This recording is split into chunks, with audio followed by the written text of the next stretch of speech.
My favorite publicist in the world, Terri Lynn, wrote to me, and I guess the text is a little different than the sound. It came across that my missus dead. My missus is dead. And I'm wondering, who is her missus? And then I realized Imus is dead. Oh, well, that's a whole different deal, you know. Imus is a great performer of radio.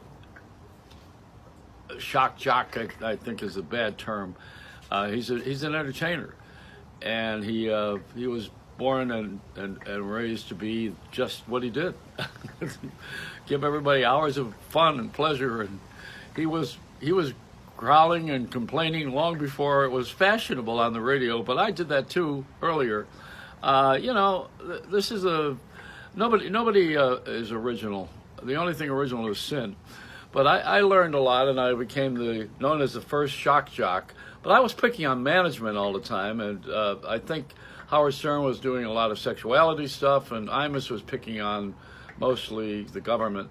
So everybody had their little shot at what we were funny about.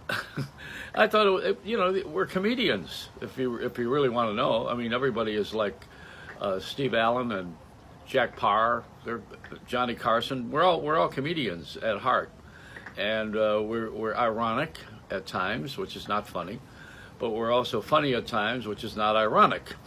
Now, in the Imus thing, let me go with this here for a minute. Imus was discovered by Jack Thayer, who became the president of NBC Radio. Also offered me a job at NBC.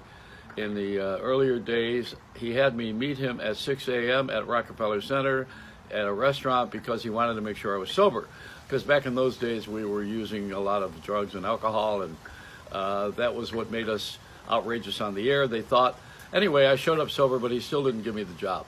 So I didn't go to work then. But later on, I slipped in with Wolfman Jack, who had a midnight special on television out of L.A., and on Saturday night, he came to New York. And the show in L.A. was pre-taped. But he came on the weekend, and in New York, he was on WNBC Radio, and he had me do his comedy. And upstairs was the same day that Chevy Chase started his comedy on Saturday Night Live on TV. I started mine on radio, and I think I told you the story. We used to hang around with Johnny Carson's son Rick and smoke grass, back in those days. But it was an interesting time. That was on the roof of NBC, incidentally, not indoors. We had a lot of drugs in our culture, and mostly marijuana. A lot of drinking, always. In the earlier days of television, it seems like everybody was drunk. It seems.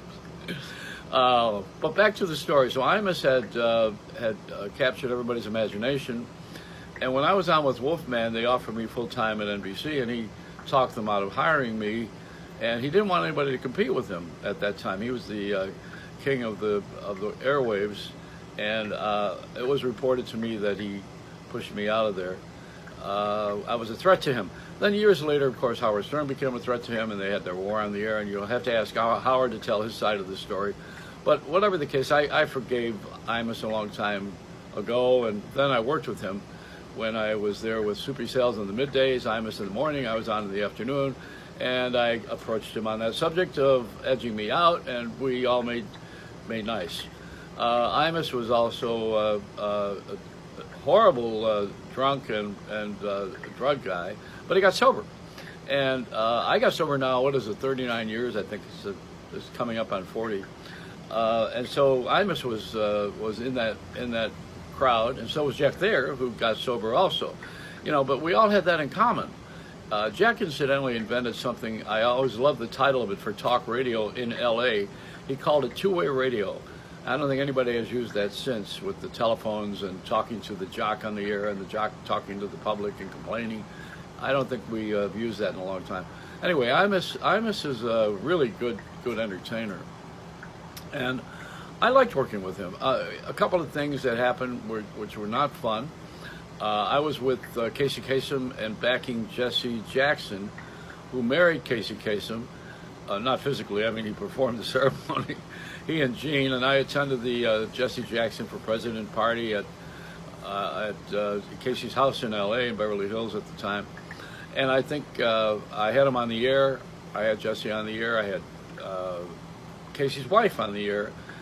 And Imus came into the studio that afternoon and started to slam dunk Jesse Jackson and Casey. And Casey called me the day next, and he said, how could you have him on the air with you? He's a bigot. And I said, no. I said, he's just having fun. No, he's a bigot. And we're going to start an organization to promote blacks. And I said, okay. So we all signed up. Rick D signed up. I signed up. Everybody who was important at the time. And we helped to promote black culture on the radio and giving the guys jobs as jocks. Back then, too, in the earlier days, Frankie Crocker was my intern. He became a really big disc jockey on WMCA in New York and WBLS. He was a star and a good guy. I mean, really good sense of humor. He also had the drug thing. Rick James had the drug thing. Rick James is from Buffalo. He had a zoo in his backyard. A lot of us went through this thing, and we got sober. And so the point of the story is that Imus got sober. And he is not. He did not die from drug overdose. He did not die from being a drunk. He simply has maybe worn his equipment out. I don't know. I don't know the inside story of that. But I will tell you this: I liked having him around because he was so outrageously important to himself.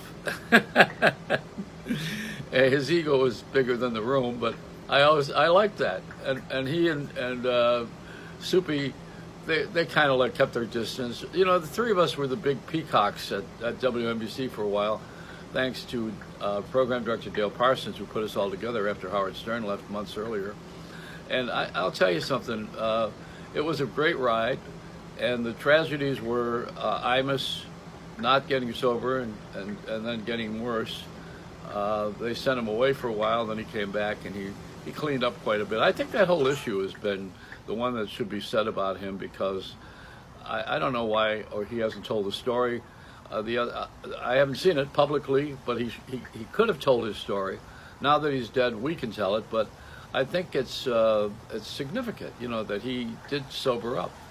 And the other thing was that I did a documentary on the Marines with my friend Art Volo. We went to Parris Island and actually made a documentary on a Make-A-Wish Foundation kid who was 12 years old and was going to die, and his wish was to be a full medal Marine at 12.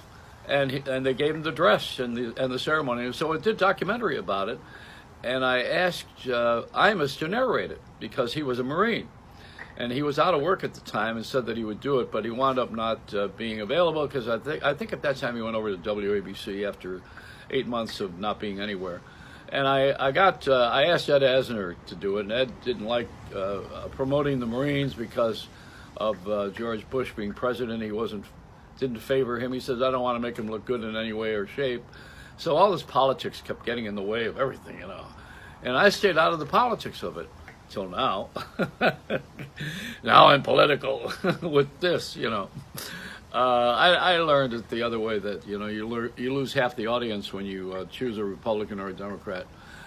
So you got to choose yourself and just go ahead with it. I mean, I'm never going to rise to the occasion of where I'm going to have the guest be more important than you, the audience. The audience is what I mean, that's where I feed. I feed off of the audience. I don't feed off of the telephones or the celebrities. They come and go. But I really appreciate the audience. I appreciate you guys watching this thing too. And the point of the story is Imus died sober. It's beautiful. It's a Reynolds Rap.